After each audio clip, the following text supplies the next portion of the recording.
ഇന്ന് ജൂലൈ മാസം 11-ാം തീയതി.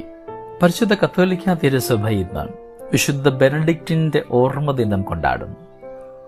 വാച്യാർത്ഥത്തിലും യഥാർത്ഥത്തിലും അനുഗ്രഹീതനായ ബെനഡിക്റ്റ് ഇറ്റലിയിൽ നോർച്ചിയ എന്ന പ്രദേശത്ത് AD 480 ജനിച്ചു.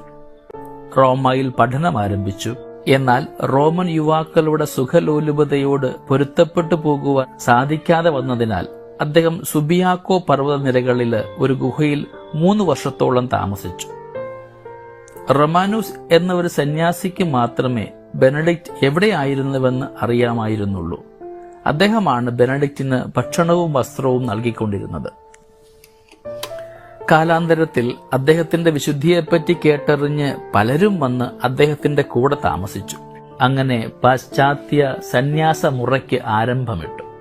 അദ്ദേഹത്തിന്റെ നിയമങ്ങളുടെ കാർക്കശ്യം ചില ശിഷ്യന്മാർക്ക് അസഹനീയമായി തോന്നുകയും അവർ ബെനഡിക്റ്റിനുള്ള ഭക്ഷണം വച്ചിരുന്ന കോപ്പയിൽ വിഷം വയ്ക്കുകയും ചെയ്തു. ബെനഡിക്റ്റ് ഭക്ഷണപദാർത്ഥങ്ങൾ ആശീർവദിച്ചപ്പോൾ കോപ്പ തകർന്നു വീണു. ബെനഡിക്റ്റ് യുവാക്കളുടെ ക്രിസ്ത്യ വിദ്യാഭ്യാസത്തിന് വേണ്ടിയിട്ട് സ്കൂളുകൾ തുടങ്ങി. അവരുടെ വിജയം കണ്ടിട്ട് അസൂയാലുക്കൾ വർദ്ധിച്ചു. 28 വർഷം സുബിയാക്കോയിൽ താമസിച്ചതിനിടയ്ക്ക് 12 അംഗങ്ങളുള്ള 12 ആശ്രമങ്ങൾ അദ്ദേഹം സ്ഥാപിച്ചു. ഓരോ ആശ്രമത്തിലും ഓരോ സുപ്പീരിയർ ഉണ്ടായിരുന്നു. അക്കാലത്ത് പ്ലാസിഡസ് എന്ന ശിഷ്യന്റെ പിതാവ് മൊന്തെ കസീനോ ബെനഡിക്റ്റിന് ദാനം ചെയ്തു. അദ്ദേഹം 529 അവിടെ ഒരു ആശ്രമം പണിത് അങ്ങോട്ട് താമസം മാറ്റി.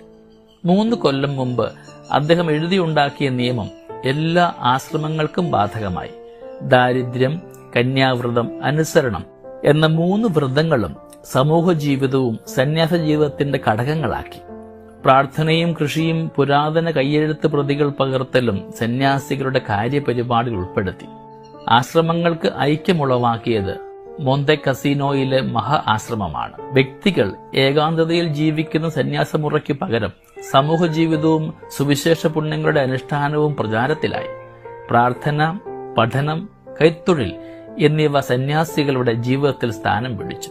അഥവാ സന്യാസ ജീവിത രീതി മൊന്തെ കസീനോയിൽ വിശുദ്ധ ബെനഡിക്റ്റിന്റെ നിയമസംഹിതയിൽ നിന്ന് ഉടലെടുത്തു. മരിക്കുന്നതിന് 6 ദിവസം മുമ്പ് തനിക്കുള്ള ശവകുടീരം തുറക്കുവാൻ ബെനഡിക്റ്റ് ആജ്ഞാപിച്ചു. താമസിയാതെ പനി തുടങ്ങി. 6-ാം ദിവസം AD 543 മാർച്ച് 21-ാം തീയതി അദ്ദേഹം തന്നെ ദൈവാലയത്തിലേക്ക് സംവഹിക്കുവാൻ ആവശ്യപ്പെട്ടു. ഒരു ശിഷ്യന്റെ മേൽ ചാരിക്കൊണ്ട് വിശുദ്ധ കുർബാന സ്വീകരിക്കുകയും താമസിയാതെ മരിക്കുകയും ചെയ്തു. തന്റെ ഇഹലോക ജീവിതത്തിൽ തന്നെ വിശുദ്ധ ബെനഡിക്റ്റ് മരിച്ച ഒരു യുവാവിനെ ഉയർപ്പിച്ചതായിട്ട് ജീവചരിത്രകാരൻ സാക്ഷ്യപ്പെടുത്തുന്നുണ്ട്. ബെനഡിക്റ്റൻ സഭ 24 മാർപ്പാപ്പമാരെയും 4600 മെത്രാൻമാരെയും 5000 വിശുദ്ധരെയും കാഴ്ചവെച്ചിട്ടുണ്ട്. വിശുദ്ധ ബെനഡിക്റ്റിന്റെ നിയമം ആരംഭിക്കുന്നത് ദൈവത്തെ അന്വേഷിക്കുക എന്ന ഉപദേശത്തോടുകൂടിയാണ്. ആദ്യമായി ദൈവരാജ്യവും അതിന്റെ നീതിയും അന്വേഷിക്കുക എന്നതാണല്ലോ ദിവ്യഗുരുവിന്റെ ആഹ്വാനം. പ്രാർത്ഥിക്കുക, അധ്വാനിക്കുക എന്നതായിരുന്നു വിശുദ്ധ ബെനഡിക്റ്റിന്റെ മുദ്രാവാക്യവും. നമ്മുടെ ജീവിതത്തിലും പ്രാർത്ഥനയും പ്രവൃത്തിയും ഒക്കെ ഒരുപോലെ കൊണ്ടുപോകുവാനായിട്ട്, ഈശോയ്ക്ക് വേണ്ടി നമ്മളെ തന്നെ സമർപ്പിക്കുവാനായിട്ട്, ത്യാഗ മനോഭാവത്തോടുകൂടെ ശുശ്രൂഷാ മേഖലയിൽ വ്യാപരിക്കുവാൻ നമ്മളെ യോഗ്യരാക്കണമേ എന്ന് വിശുദ്ധ ബെനഡിക്റ്റിനോട് പ്രാർത്ഥിക്കാം. എല്ലാവിധ പൈശാചിക ചിന്താഗതിയിൽ നമ്മളെ വിമുക്തരാക്കണമേ എന്നും നമുക്ക് ഈ പുണ്യം കൊണ്ട് പ്രാർത്ഥിക്കാം.